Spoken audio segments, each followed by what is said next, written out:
बात जून 2015 की है। राकेश मारिया मुंबई पुलिस के कमिश्नर हुआ करते थे। एक दिन वो दफ्तर में बैठे हुए थे, तभी उनके पास एक गुमनाम फ़ोन आता है। फ़ोन किसी लड़की ने किया। वो लड़की राकेश मारिया से कहती है कि शीना बोरा नाम की एक लड़की पिछले 3 साल से गायब है। वो अपने घर पे नहीं है, ना अपने किसी रिश्तेदारों से ना किसी के संपर्क में है, और उसका मर्डर हो चुका है। और उसका मर्डर किसी और ने नहीं कराया, बल्कि खुद उसकी माँ इंद्रानी मुखर्जी ने कराया। आप इसकी जांच कीजिए। ये कहकर वो लड़की फ़ोन काट देती है। राकेश मारिया बहुत ही मुंबई पुलिस के इंटेलिजेंट अफसरों में उनकी गिनती होती है। 26/11 की पूरी जांच उन्होंने की थी।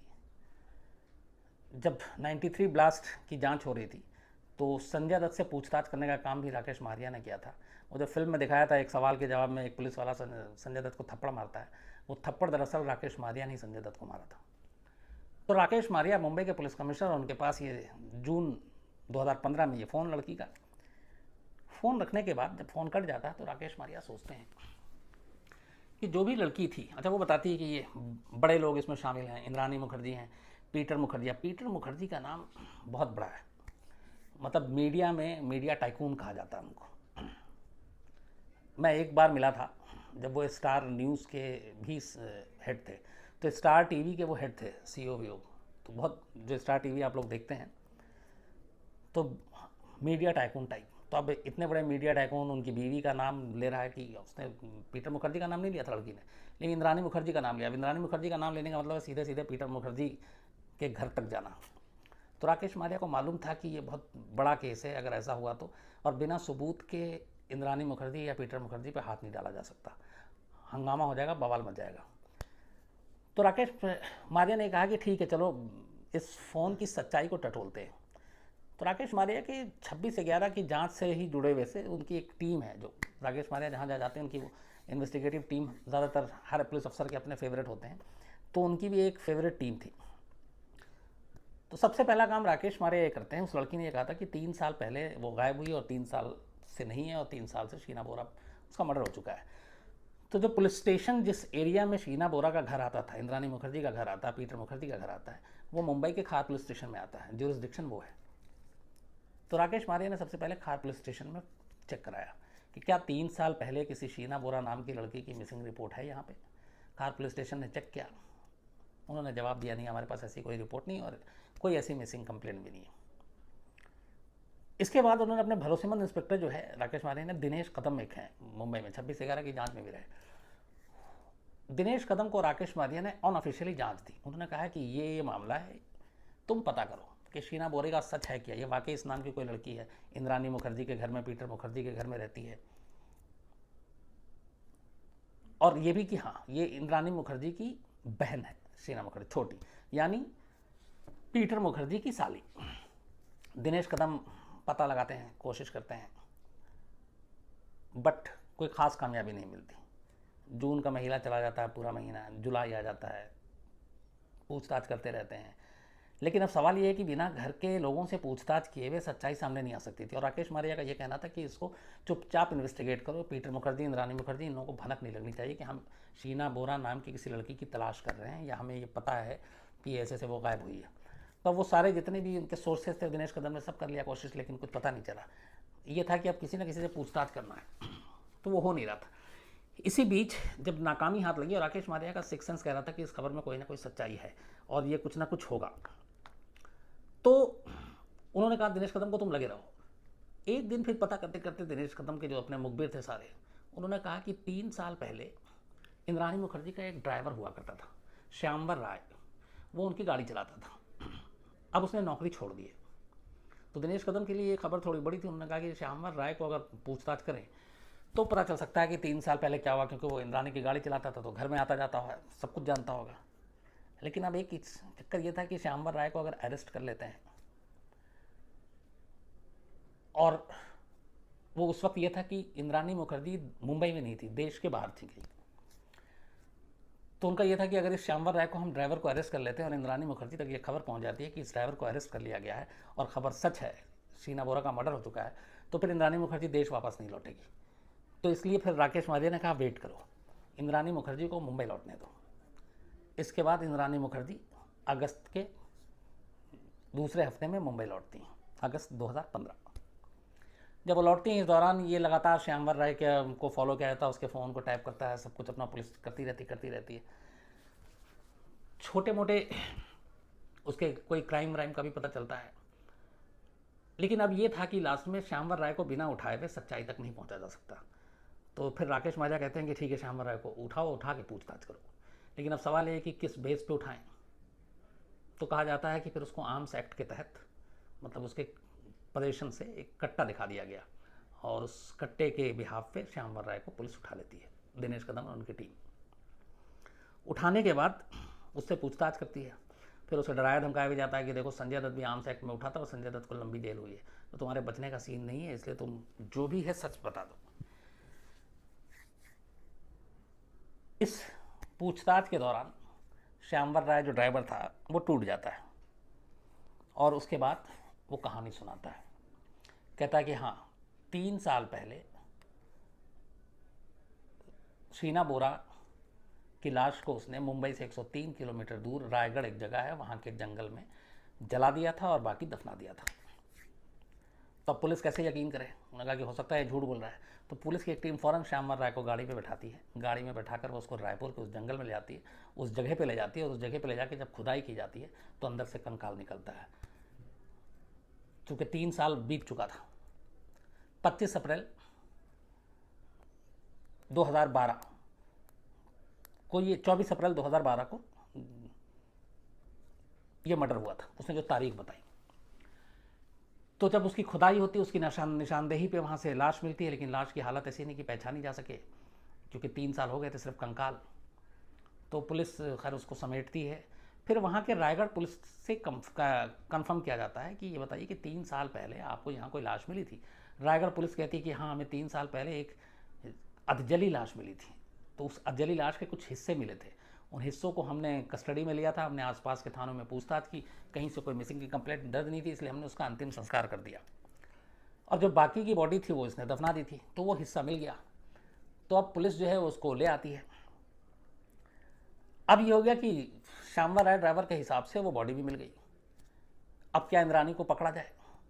फिर राकेश मारिया को आता है कि नहीं, सिर्फ बॉडी के मिलने से या उस जगह के बताए हुए मिलने से इंद्रानी का इसमें रोल या पीटर मुखर्जी का रोल इस्टेब्लिश नहीं होता है, और सबूत चाहिए।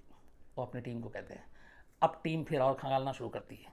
अब टीम क्या करती है कि 24 अप्रैल 2012 का उस दिन, जिस दिन श्यामवर राय के हिसाब से इसका मर्डर हुआ था मुंबई में, मर्डर करने के बाद रायगढ़ के जंगल में लाए थे, शीना बोरा के साथ इंद्रानी मुखर्जी भी उस कार में थी और इंद्रानी मुखर्जी का जो दूसरा पति था संजय खन्ना, वो भी उसमें था। तो पुलिस, और उसका चूँकि बयान था कि मुंबई से रायगढ़ 103 किलोमीटर साथ आए थे, तो पुलिस ने 24 अप्रैल 2012 के तीनों के मोबाइल के कॉल डिटेल्स निकाले। जब कॉल डिटेल्स निकाले तो पता चला कि इन तीनों का कॉल, जो फ़ोन का लोकेशन था वो एक साथ था, शाम से लेकर रात तक। तीनों का लोकेशन मुंबई भी था, तीनों का लोकेशन बांद्रा भी था और तीनों का लोकेशन रायगढ़ भी था।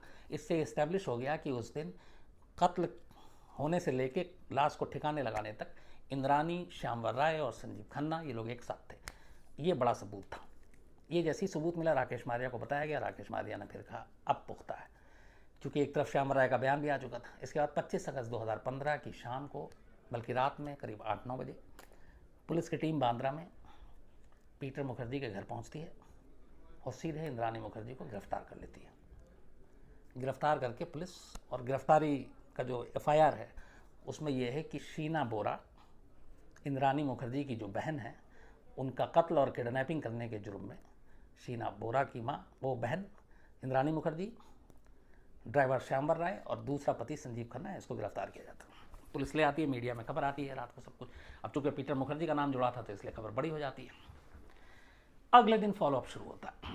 अभी तक सिर्फ इतनी कहानी थी। अब ये चल रहा है कि शीना बोरा ने, कि मतलब इंद्रानी मुखर्जी ने अपनी बहन का कत्ल किया, बहन का कत्ल किया।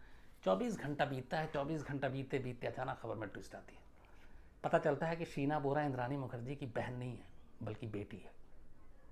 अब ये जैसे ही आता है तो ये सारे लोग चौंक उठते हैं। पीटर मुखर्जी को पकड़ने की कोशिश की जाती है कि भैया आप बताओ कुछ। फिर पीटर मुखर्जी आते हैं। उसके बाद उनका बयान और चौंकाने वाला। कहते हैं कि हमारी जब शादी हुई तो शादी को करीब 12-13 साल हो गए, 12-13 साल से मुझे यही पता है कि इंद्रानी मुखर्जी के का एक भाई है और एक बहन है। बहन का नाम शीना बोरा है, भाई का नाम मिखाइल बोरा है। और वो हमेशा उन दोनों के फ़ोटो भी रखती है और मैं उन दोनों से मिला भी हूँ। आसाम के ये रहने वाले हैं, वहाँ पे घर पे मिला। लेकिन ये बेटी की बात मुझे नहीं मालूम, बेटी कैसे हो सकती है। अब यहाँ से कहानी ट्विस्ट अब आता है कि क्यों मर्डर, क्यों छुपाया, एक बहन को इंद्रानी ने बेटी क्यों बनाया, सारी चीज़ें चलनी शुरू होती हैं। धीरे धीरे अब केस खुलता जाता है। तो अब आगे केस खुले या मर्डर कैसे हुआ, उस पर थोड़ा सा मैं आपको एक इनका बैकग्राउंड बता दूं कि ये रिश्तों की पहेली है क्या। पीटर मुखर्जी की शादी शबनम नाम की एक महिला से हुई थी। उससे उनके 2 बेटे हैं, एक राहुल मुखर्जी और एक और दोनों भाई हैं वो। तो इंद्रानी मुखर्जी के साथ 2 बेटे पीटर मुखर्जी के, और उनकी पहली शादी थी शबनम से। और ये स्टार इंडिया जो टीवी है, स्टार इंडिया पूरा, उसके ये सीईओ पीटर मुखर्जी, बड़े मीडिया टाइकून। उसी स्टार इंडिया कंपनी में इंद्रानी मुखर्जी बतौर एचआर मैनेजर नौकरी कर रही होती हैं। बतौर एचआर मैनेजर नौकरी करते हुए कई बार आमना सामना होता है। पीटर मुखर्जी और इंद्रानी मुखर्जी में दोस्ती हो जाती है, फिर प्यार हो जाता है और 2002 में दोनों शादी कर लेते हैं। तब पीटर की उम्र 46 साल थी और इंद्रानी मुखर्जी की उम्र 30 साल थी। पीटर की ये दूसरी शादी थी, इंद्रानी की ये तीसरी शादी थी। कायदे से चौथी कहेंगे, लेकिन चौथी इसलिए नहीं की, जो इंद्रानी की ज़िंदगी में सबसे पहला शख्स आया था उससे इंद्रानी मुखर्जी ने शादी नहीं की थी। और उसी के साथ लिव इन रिलेशन में रहते हुए इंद्रानी मुखर्जी के 2 बच्चे हुए, एक शीना बोरा और एक मिखाइल बोरा, भाई और बहन। तो अब इधर 2002 में दोनों की शादी हो जाती है। शादी के बाद इंद्रानी मुखर्जी जो मिलाती है शीना को और मिखाइल को, अपना भाई बहन कहकर पीटर से मिलाती है। तो कायदे से जो शीना बोरा इंद्रानी मुखर्जी की जो बेटी थी, पीटर मुखर्जी के सामने वो एक साली के तौर पे सामने आती है। इसके बाद पीटर मुखर्जी मीडिया टाइकून तो थी 2007 में वो 9X चैनल शुरू करते हैं और इस कंपनी में वो खुद चेयरमैन बनते हैं, जबकि इंद्रानी मुखर्जी को INX मीडिया का CEO बना देते हैं। फिर साल 2008 आता है। अब धीरे धीरे एक एचआर मैनेजर पीटर मुखर्जी की ज़िंदगी में आने के बाद, शादी में आने के बाद तरक्की की मंजिल पे तेज़ी से भाग रही है। 2008 में वॉल स्ट्रीट जर्नल जो है वो इंद्रानी मुखर्जी को वर्ल्ड की top most powerful 50 business women में उसका नाम शामिल करती है, जिसमें से 41वां नंबर था इंद्रानी मुखर्जी का। 50 दुनिया की सबसे जो बिजनेस वुमेन पावरफुल थी, उसमें इंद्रानी मुखर्जी 41वें नंबर पे थी। हालांकि INX और इसमें 2009 में इन लोगों ने, हस्बैंड वाइफ ने इस्तीफा दे दिया था, फिर पीटर मुखर्जी स्टार से भी हट गए, बहुत सारी चीज़ें हुई, लेकिन इनके रिश्ते चलते रहे। तो अब यहाँ पे एक चीज़ छुपाई इंद्रानी ने कि शीना बोरा को अपनी बहन बनाकर मिलाया, मिखाइल को भाई बनाकर मिलाया, जबकि दोनों उसके बच्चे थे। अब यहाँ तक सब कहानी ठीक है। इसके बाद क्या होता है कि शीना बोरा आसाम से मुंबई पहुँच जाती है और मुंबई की एक CA फर्म में, एक कंपनी में वो नौकरी करने लगती है। इंद्रानी के साथ कई बार रिश्ते ठीक ठाक नहीं होते, लड़ाई झगड़ा भी होता है। जाहिर सी बात है, एक बेटी एक बहन बन के दुनिया के सामने जिसका रिश्ता रखा जा रहा, उसे बुरा भी लग रहा होगा। तो अब जो फैमिली ट्री बनती है वो ऐसे बनती है कि पीटर की जो पहली शादी हुई थी उससे 2 बेटे थे, राहुल मुखर्जी और रॉबिन मुखर्जी, जो दूसरा बेटा है रॉबिन मुखर्जी। जबकि इंद्रानी को जो सबसे पहले जिस शख्स से रिश्ते थे उससे शीना बोरा पैदा हुई और दूसरा मिखाइल पैदा हुआ, लेकिन उससे शादी नहीं हुई थी लीगली, दोनों लिव इन में थे। इसके बाद इंद्रानी पहली बार आधिकारिक तौर पे शादी करती है और वो त्रिपुरा के रहने वाले एक शख्स है उनसे करती है, बट फिर वो शादी टूट जाती है, उससे कोई औलाद नहीं। फिर वो तीसरी शादी करती है कोलकाता में संजीव खन्ना से। तो संजीव खन्ना से एक बेटी होती है इंद्रानी मुखर्जी को, विधि, जिसको पीटर मुखर्जी के साथ शादी करने के बाद विधि को अपने साथ रखती है इंद्रानी, और वो बताती है कि ये उसकी बेटी, और पीटर मुखर्जी ने उसे अडॉप्ट भी कर लिया था। तो कुल मिलाकर इंद्रानी मुखर्जी के 3 बच्चे हुए, शीना बोरा, मिखाइल बोरा और विधि उसके दूसरे पति से, और जिसके साथ शादी नहीं हुई थी उससे 2 बच्चे। अब रिश्ता देखिए आप शीना बोरा इंद्रानी मुखर्जी की बेटी है, लेकिन बहन बना के रखा है। तो पीटर मुखर्जी की भी कायदे से वो बेटी होनी चाहिए, लेकिन वो साली हो गई।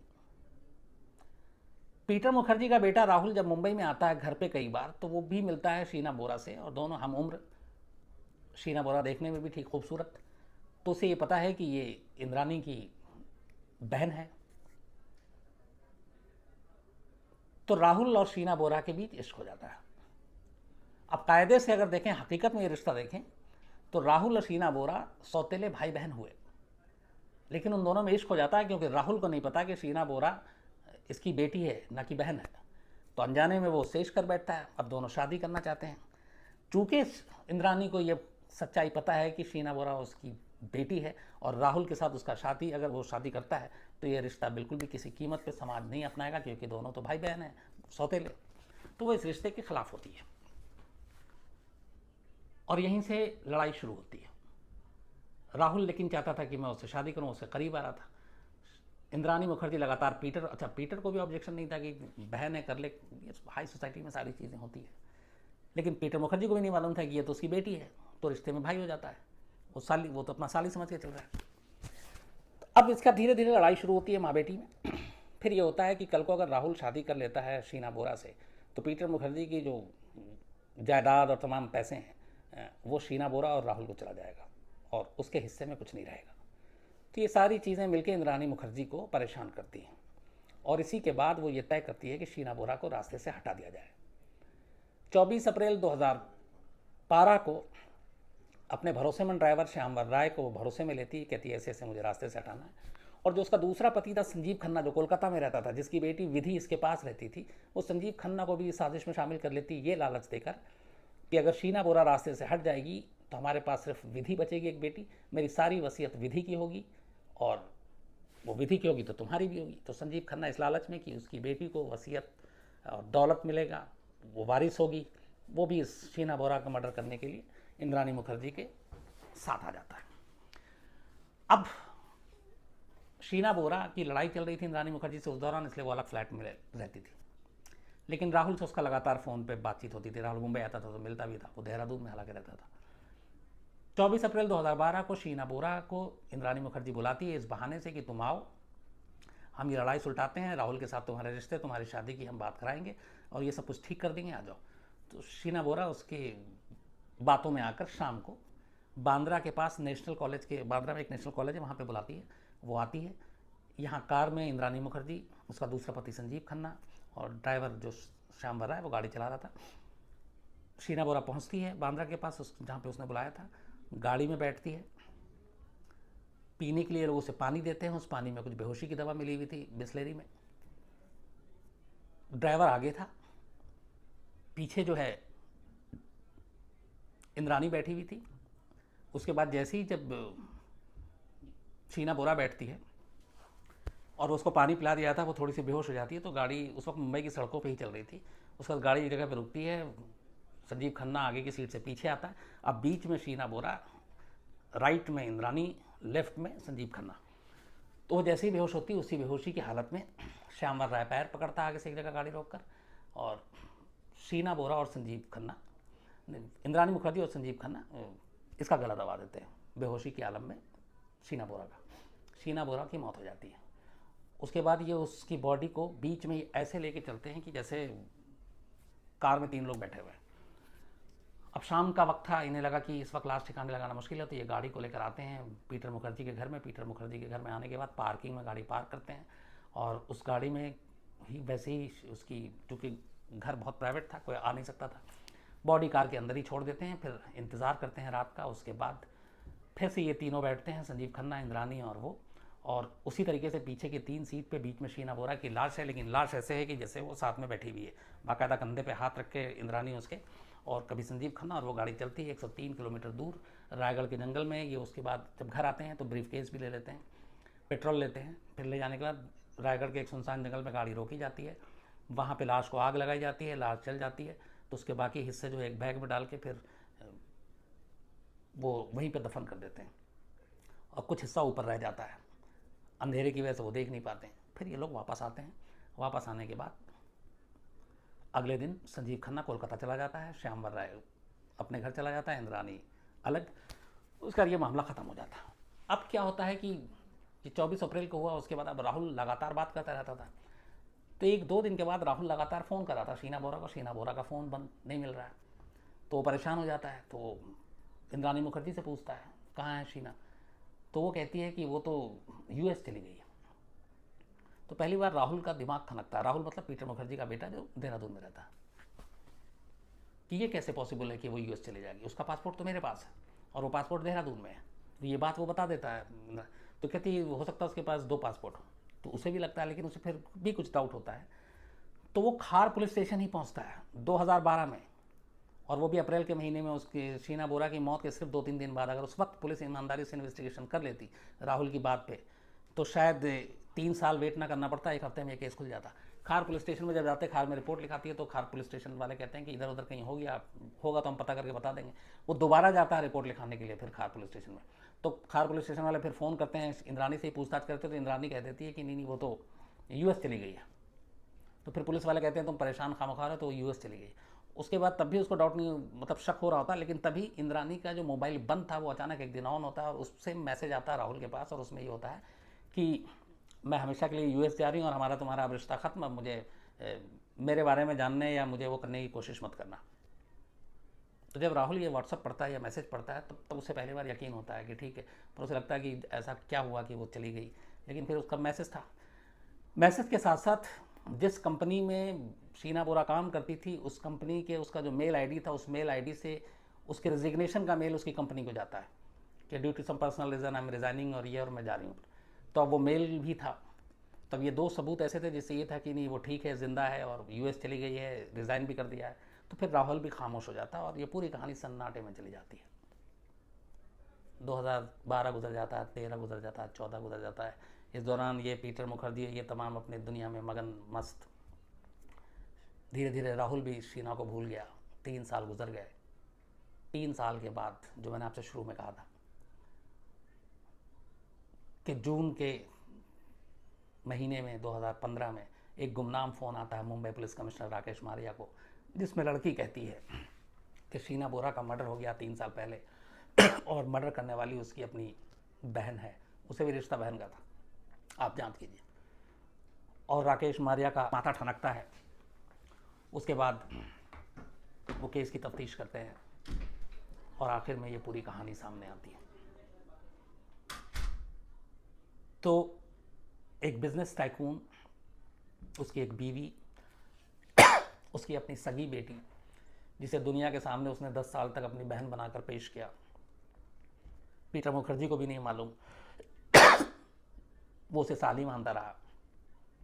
पीटर मुखर्जी के बेटे को नहीं मालूम, वो उस रिश्ते के हिसाब से उससे इश्क करने लगा।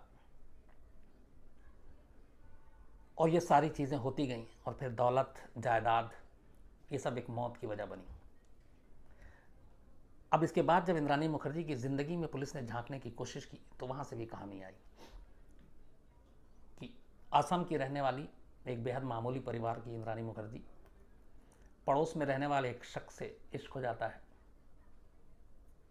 उसके साथ वो 3 साल तक रहती है लिव इन रिलेशन में। उससे 2 बच्चे होते हैं, शीना और मिखाइल। पर वो 3 साल के बाद उन्हें छोड़ देती है, जिसके साथ लिव इन रिलेशन था, शादी नहीं हुई थी, इसलिए कि इंद्राणी मुखर्जी बहुत महत्वाकांक्षी थी। उसे स्टेटस चाहिए था, पैसे चाहिए थे, और उसके पास स्टेटस नहीं था, वो एक मिडिल क्लास आदमी था। तो उसे छोड़कर और अपने दोनों बच्चों को अपने माँ बाप के पास छोड़कर असम में ही इंद्राणी अपनी मंजिल तक पहुंचने के लिए, कामयाबी की ऊंचाई तक जाने के लिए कोलकाता पहुंच जाती है। कोलकाता में वो कुछ नौकरी की तलाश करती है, जहां उसकी मुलाकात संजीव खन्ना से होती है। लेकिन कोलकाता जाने से पहले एक बार फिर उसकी एक सिद्धार्थ दास थे, जिनसे उसके साथ शादी होती है। बट वो शादी भी ज़्यादा दिन नहीं चलती, वो शादी टूट जाती है, उससे कोई बच्चा नहीं था। उसके बाद वो कोलकाता आती है। कोलकाता में संजीव खन्ना टकराता है। संजीव खन्ना के साथ उसकी तीसरी शादी होती है, उससे एक बेटी विधि पैदा होती है। लेकिन फिर संजीव खन्ना के साथ भी नहीं बनती, फिर वो संजीव खन्ना को तलाक देती है। उसके बाद मुंबई पहुंचती है, साल करीब 2000। मुंबई आने के बाद फिर नौकरी की तलाश करती है। स्टार टीवी में उसे HR मैनेजर की नौकरी मिलती है, और वहीं उसकी दुनिया में पीटर मुखर्जी कदम रखते हैं। दोनों की मुलाकात होती है, इश्क होता है, शादी होती है, और उसके बाद आखिरी अंजाम कत्ल से होता है। तो पुलिस ये सारी कहानी सुनने के बाद इंद्राणी मुखर्जी, श्यामवर राय, संजीव खन्ना, इन तीनों को अरेस्ट कर लेती है। उसके बाद इनकी कस्टडी चलती रहती है। जब पूछताछ होती रहती है तब फिर कुछ चीज़ें ऐसी सामने आती हैं। और जब पूछताछ खार पुलिस स्टेशन में चल रही थी तो हम लोग वहीं थे लगातार। पीटर मुखर्जी हम लोगों के सामने कई बार आए गए, पर तब कुछ नहीं हुआ। बाद में फिर कुछ ऐसे पुख्ता सबूत मिलते हैं जिससे लग रहा था कि पीटर मुखर्जी को गिरफ्तार किया जाएगा, लेकिन मुंबई पुलिस गिरफ्तार नहीं करती। राकेश मारिया कमिश्नर थे, इस केस के शुरू से जुड़े हुए थे, लेकिन उनका कहना था कि कोई सॉलिड प्रूफ नहीं है। फिर बहुत सारी चीज़ इन्वेस्टिगेशन पे उंगलियां उठती हैं, क्योंकि मामला हाई प्रोफाइल था। इसमें फिर मनी लॉन्ड्रिंग और बाकी चीज़ों की भी चीज़ें आ जाती हैं, तो ये केस सीबीआई को ट्रांसफ़र कर दिया जाता है। अब सीबीआई जैसे ही केस को लेती है और उसके बाद इसकी जांच करती है, तो उसे लगता है कि इस पूरे मामले में पीटर मुखर्जी भी शामिल है। पीटर मुखर्जी को पता था कि यह कत्ल हुआ है, पीटर मुखर्जी को पता था कि इसकी साजिश रची गई, और पीटर मुखर्जी ने इस चीज़ को छुपाया। इसके बाद सीबीआई पीटर मुखर्जी को गिरफ्तार कर लेती है, और उन पे भी वही सारे चार्जेस लगती है जो इंद्राणी मुखर्जी पे थी। तो शीना बोरा मर्डर केस में इंद्राणी मुखर्जी, श्यामवर राय ड्राइवर, दूसरा पति संजीव खन्ना, तीसरे पति पीटर मुखर्जी, ये सारे अरेस्ट। मुकदमा अभी चल रहा है, सेशन कोर्ट का भी फैसला नहीं आया। बीच में कई बार इंद्राणी मुखर्जी के बीमार होने की खबर आई, एक बार ये भी आई कि अंदर उन्होंने ड्रग्स के ओवरडोज ले लिया है। एक दो बार ये भी आया कि उन्होंने इल्ज़ाम लगा कि उन्हें मारने की साजिश रची जा रही है। लेकिन ये सारी चीज़ें अब ये है कि जिस जायदाद, जिस प्रॉपर्टी, जिस राहुल और शीना बोरा के रिश्ते को लेकर साजिश रची गई, उसका हश्र अंजाम ये है कि अब खुद इंद्राणी मुखर्जी जेल में है, पीटर मुखर्जी जेल में है। जो पूरी प्रॉपर्टी और संपत्ति है, अब जाहिर सी बात है पीटर मुखर्जी की जो पहली पत्नी है शबनम, और उनके दो बच्चे जो हैं राहुल और दूसरा रॉबिन, अब ये दोनों के पास होगा। तो जायदाद की लालच ने जायदाद से न सिर्फ दूर किया इंद्राणी मुखर्जी को, बल्कि जेल पहुंचा दिया और अपनी ही बेटी का कातिल बना दिया। एक माँ अपनी बेटी की कातिल बन गई, और जिन रिश्तों से नफरत थी उन रिश्तों का भी खून हो गया।